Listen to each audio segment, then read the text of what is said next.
A 23-year-old mother, a month of unimaginable torture, and a children's toy that would forever become a symbol of unspeakable evil. Welcome back to Sinister Recounts.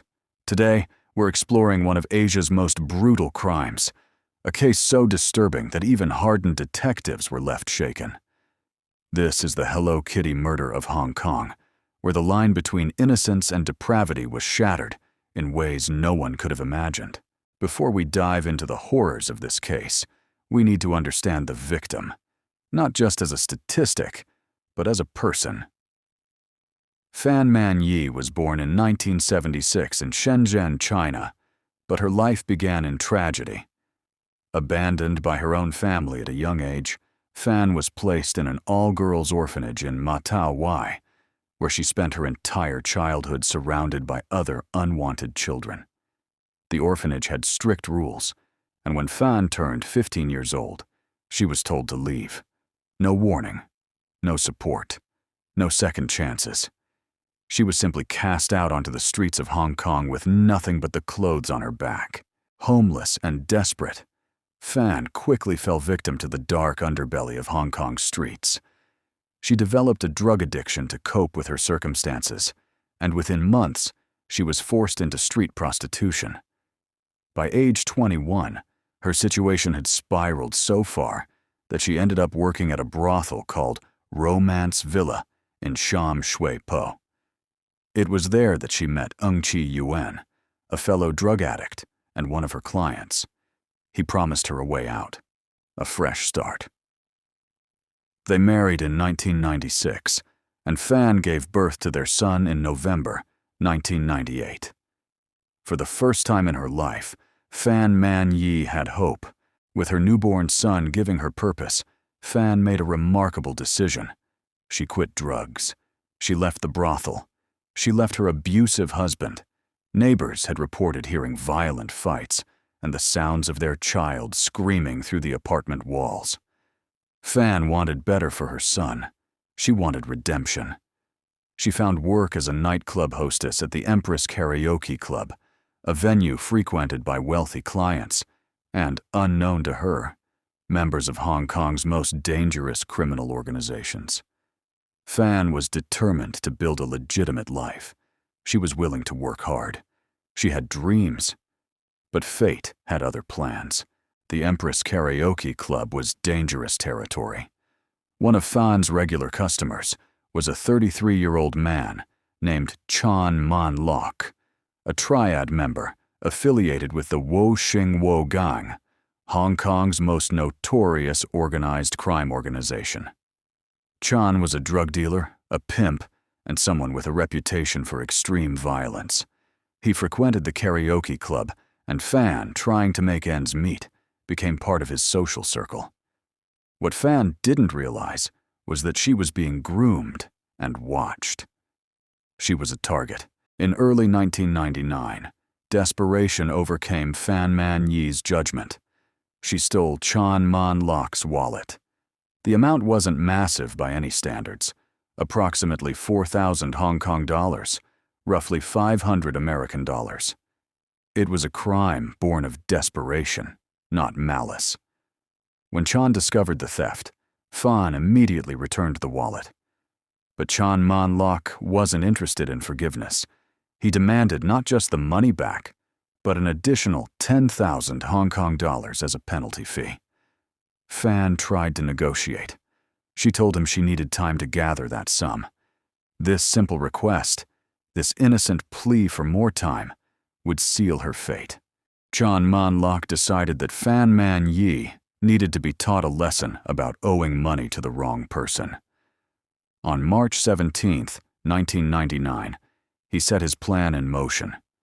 He sent his two henchmen, 20-year-old Lung Wai Lun and 26-year-old Lung Xingqiu, along with a 14-year-old girl named Ah Fong, who had been groomed and manipulated into their criminal circle.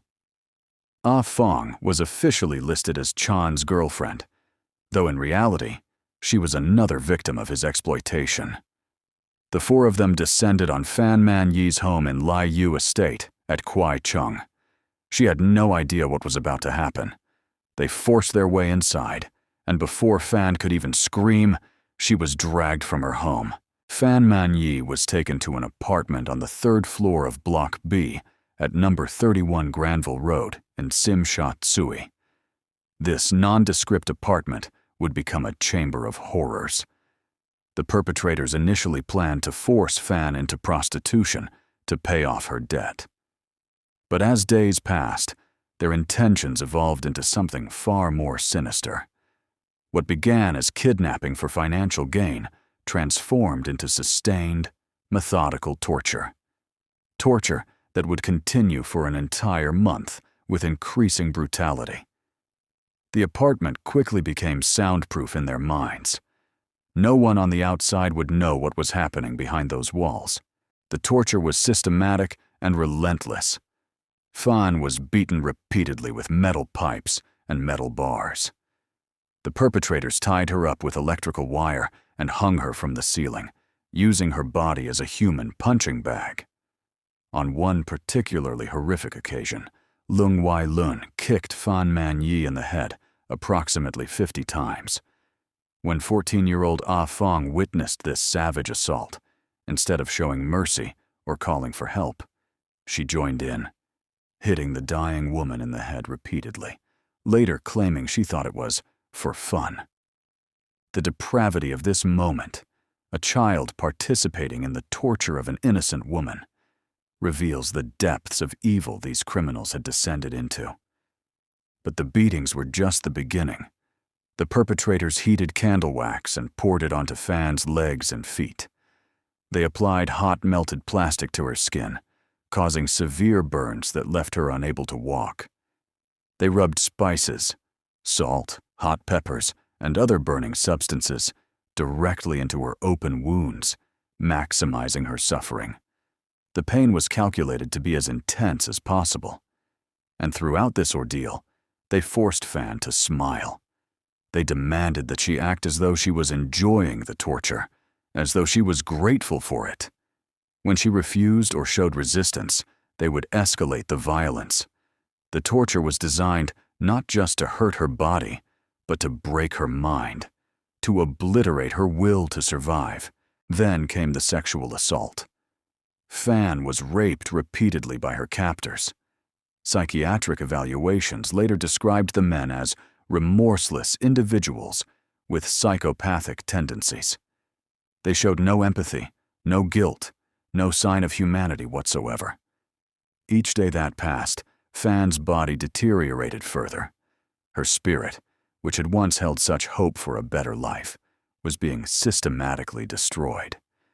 She had sacrificed everything to become a better mother, and now she was being tortured for stealing $500. The injustice was incomprehensible. The cruelty was beyond human comprehension. During her captivity, Fan's body was pushed beyond its physical limits. She was malnourished, beaten, burned, raped, and systematically tortured. The exact date and cause of her death remains unknown to this day. Between April 14th and 15th, 1999, after approximately 1 month of unrelenting torture, Fan Man-Yee's body finally gave out. Whether it was the cumulative damage from the beatings, the infections from her wounds, shock from the trauma, or some combination of all these horrors, her heart stopped beating. She was 23 years old. She had never harmed anyone, and her only crime was desperation.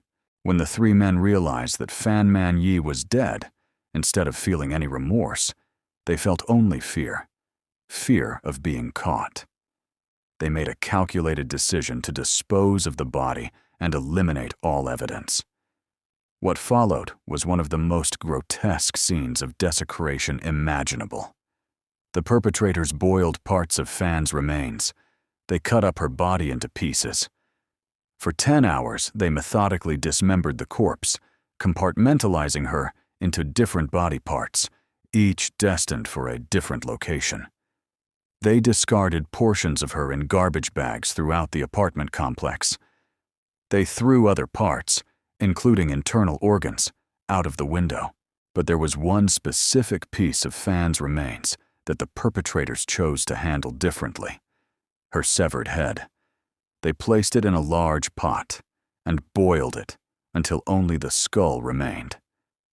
And then, in an act of deliberate mockery, or perhaps drug-fueled depravity, they made a sickening decision.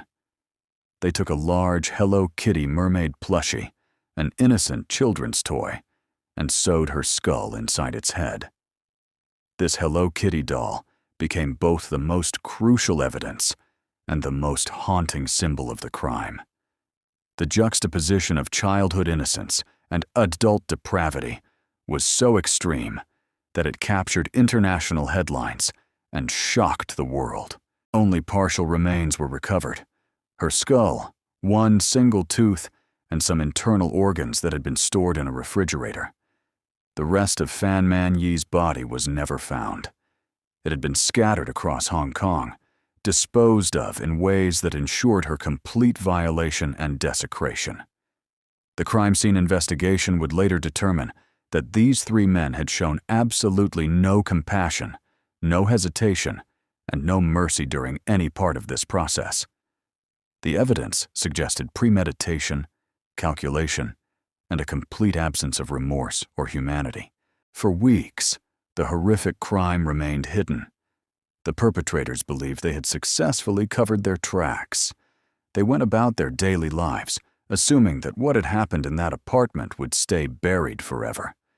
But one person, the youngest member of the group, was beginning to show signs of psychological break. 14-year-old Ah Fong, despite her participation in the torture, was being haunted by nightmares. Night after night, she experienced vivid, terrifying dreams. The trauma of what she had witnessed and participated in was too great for her young mind to compartmentalize. She couldn't sleep. She couldn't function normally. The guilt and horror were consuming her. One night in May 1999, driven to desperation by her nightmares and unable to live with the weight of the secret, Ah Fong walked into a police station. Her story was unusual. She told the officers that she was being haunted by a ghost tied up in electrical wire, a ghost of a murdered woman. The police initially dismissed her account. They thought she was a disturbed teenager having bad dreams, exaggerating or making up stories. They didn't take her seriously at first. But then Ah Fong did something that shocked the officers. She confessed to her own participation in the torture. She explained details that only someone present at the crime could have known. The skeptical officers suddenly realized this wasn't a fantasy. This was a confession to one of the most horrific crimes in Hong Kong's modern history. With Ah Fong's confession and guidance, police officers descended on the apartment at number 31 Granville Road. They had no idea what they would find, but they were prepared for something significant. When they entered that apartment, they discovered a scene that would forever haunt everyone who witnessed it. On a shelf, among Hello Kitty memorabilia and cheerful children's decorations, they found the large Hello Kitty mermaid plushie. Inside its head was the skull of Fan Man-Yee. The entire apartment, decorated with innocent Hello Kitty merchandise, had been the site of unimaginable horror. The contrast was almost too surreal to comprehend. The three men, Chan Man-Lok, Lung Wai-Lun, and Lung Sheng-Cho, were arrested quickly. Ah Fong, despite her participation in the crimes, received significant leniency in exchange for her cooperation and testimony.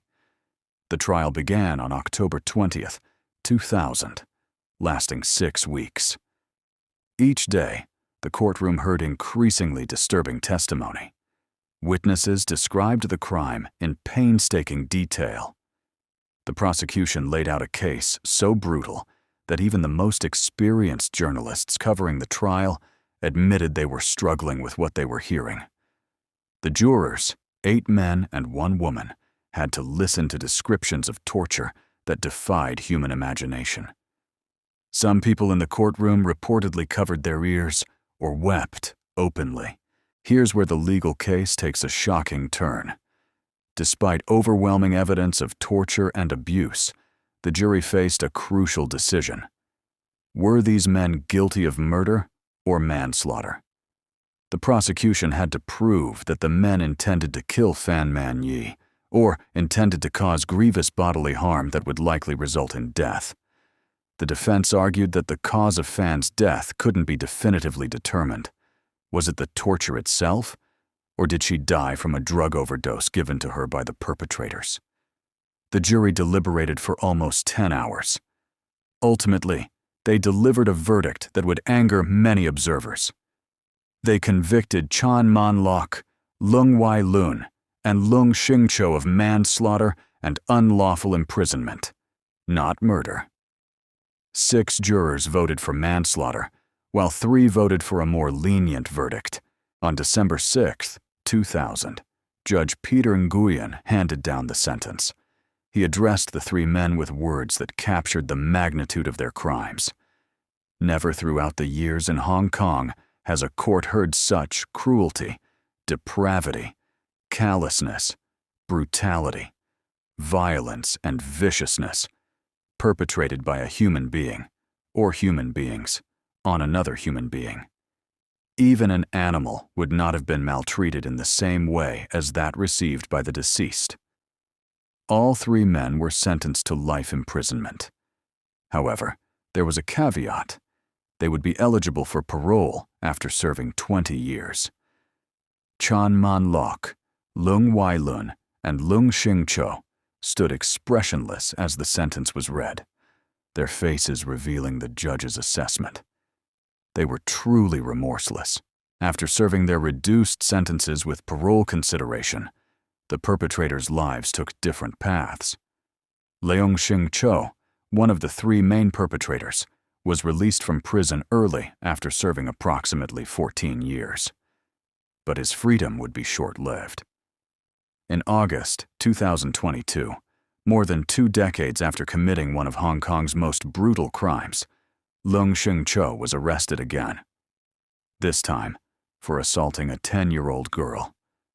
The man who had participated in the torture of Fan Man-Yee, who had kicked a defenseless woman in the head 50 times, who had shown no remorse for his crimes, was once again preying on the vulnerable. Some predators, it seems, never truly change.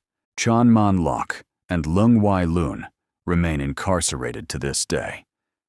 Their original parole hearings are approaching, but given the extreme nature of their crimes and their demonstrated lack of remorse, many in Hong Kong believe they will spend the remainder of their lives behind bars. The case itself became a cultural phenomenon in Hong Kong. It inspired 2 horror films released in 2001, Human Pork Chop and There Is a Secret in My Supa, both artistic explorations of this true crime. The Hello Kitty doll, containing Fan's skull during its macabre discovery, became a haunting symbol of the case. After her remains were cremated on March 4th, 2001, and returned to her family, the physical evidence disappeared, but the psychological impact of the case remained permanent. What happened to Fan Man-Yee's son, the child who was the reason she tried to turn her life around, the boy who was just 6 months old when his mother was taken from him, remains largely unknown. Official records do not detail his fate. Some stories suggest he may have been taken in by relatives, but there are no confirmed details about what became of this child. He grew up without his mother, without knowing the true nature of her death, without the woman who loved him enough to quit drugs, leave prostitution, and fight for a better life. In a way, this young boy represents another victim of this crime, a victim whose suffering was never fully documented or acknowledged. The ripples of this one brutal act of violence continue to haunt Hong Kong decades later. The Hello Kitty murder of 1999 remains one of Hong Kong's most infamous crimes, a case that shattered any illusions about the sanctity of life in the modern world. A woman who had fought her way out of poverty and addiction, who had chosen to be a better mother, who had committed the minor crime of stealing $500 in desperation, was tortured for an entire month and murdered by men who felt absolutely nothing. The case raises disturbing questions that we as a society must confront. What creates such monsters? How do otherwise ordinary-looking men become capable of such depravity? What responsibility do we bear for allowing such evil to fester in our communities? As we reflect on this tragic case, we remember Fan Man-Yee, not as a victim, but as a human being who wanted redemption and never got the chance to achieve it. Thank you for watching Sinister Recounts. If you enjoyed this deep dive into one of true crime's most haunting cases, please like, comment, and subscribe for more stories that explore the darkest corners of human nature. Remember, the truth is often more disturbing than fiction. We'll see you in the next one.